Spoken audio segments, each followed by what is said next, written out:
vous vous êtes appelé à organiser des conférences, avoir des réunions, prendre la parole en public, raconter sur un sujet donné.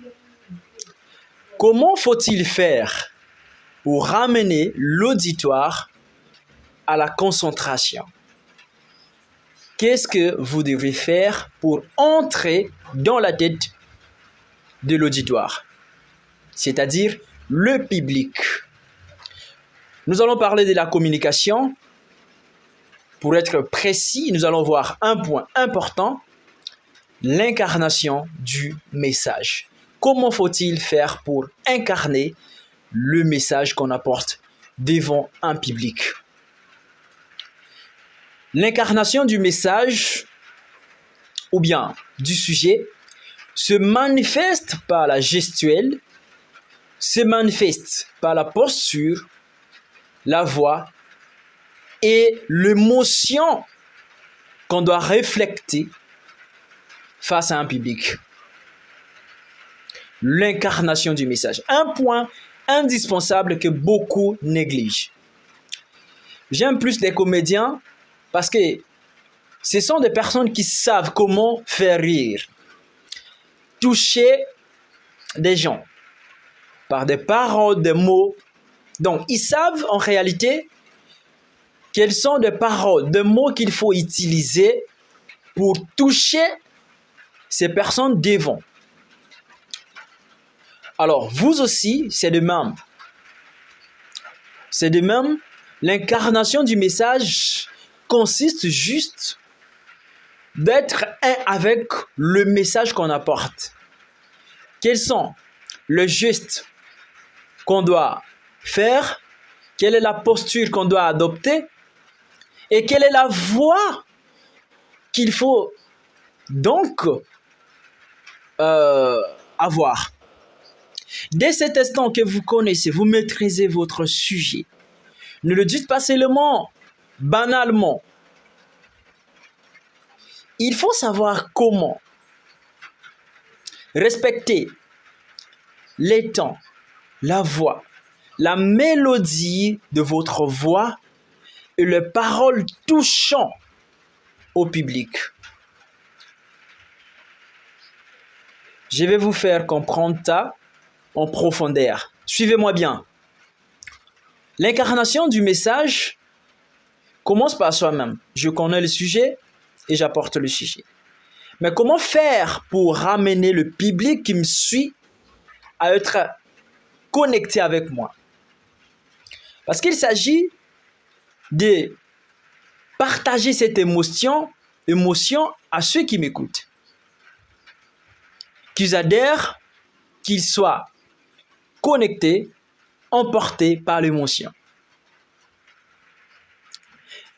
J'essaie un peu de vous raconter une histoire émotionnelle. Suivez-moi très bien pour que vous puissiez comprendre l'incarnation du message. Moi, à mon enfance, j'étais une personne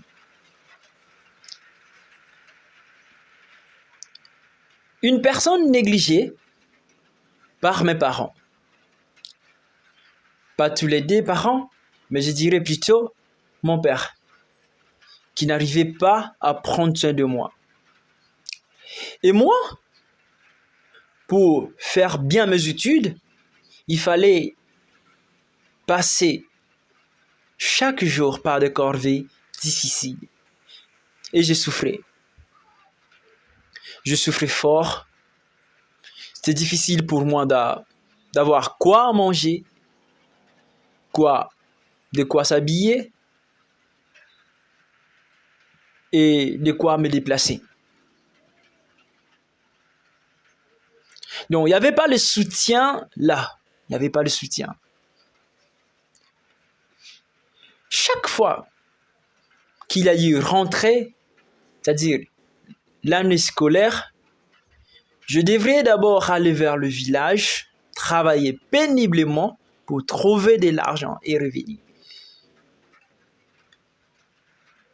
Quand je vais revenir, ce que je vais faire dans un premier lieu, c'est d'enlever l'argent de l'école. J'enlève cet argent, j'achète les cahiers, j'achète les vêtements, j'achète tout ce qu'il faut et garde même pour quoi manger. Donc, moi-même étant que jeune que j'étais, depuis CD à des basses classes, je savais comment vivre, comment faire étant qu'enfant. Parce que j'avais une vision.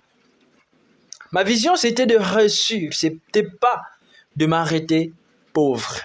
J'avais une vision, la vision c'était que demain que je sois un homme. Vous voyez, je travaillais. Donc je travaillais, j'étais en train de travailler, beaucoup travailler. Bien que c'était dur, j'ai passé des moments, des jours, parfois affamés, 3 jours sans manger, mais je partais toujours à l'école. Et je souffrais énormément de maladies, de problèmes réguliers. Mais je ne lassais pas. Je ne me lassais pas parce que j'avais des objectifs. J'avais des objectifs. Et gloire à Dieu, Dieu a fait grâce aujourd'hui. Je me suis battu à fond pour devenir ce que je suis devenu aujourd'hui.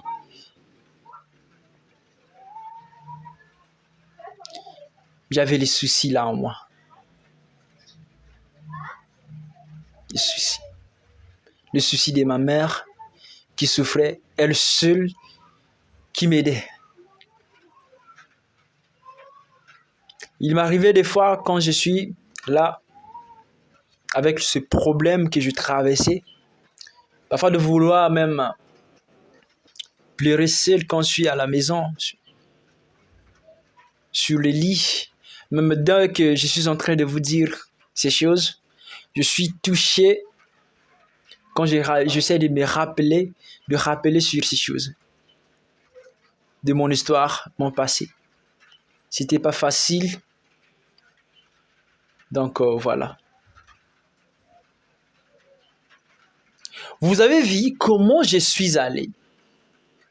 Comment j'ai réfléchi cette émotion. Est-ce que là, je parlais en créant? Non.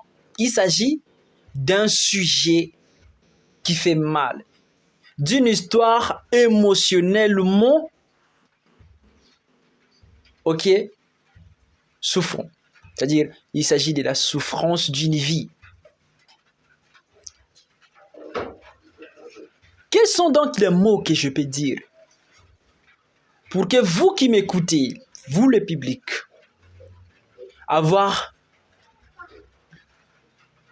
compassion. C'est comme si vous avez compassion de moi qui vous raconte mon histoire. Pour être touché. Quelle est la voix? Quel est le timbre de la voix que je peux utiliser? Quel est le ton de la voix que je peux utiliser? Imagine si je viens. Oh, moi j'étais un homme. Je commence à créer. Non, je ne peux pas raconter comme ça. Donc tout dépend du sujet auquel j'apporte face à un public. Très important. Donc il y a le sujet qu'il faut adopter une voix douce et d'autres qu'il faut parler moins fort, plus fort, etc.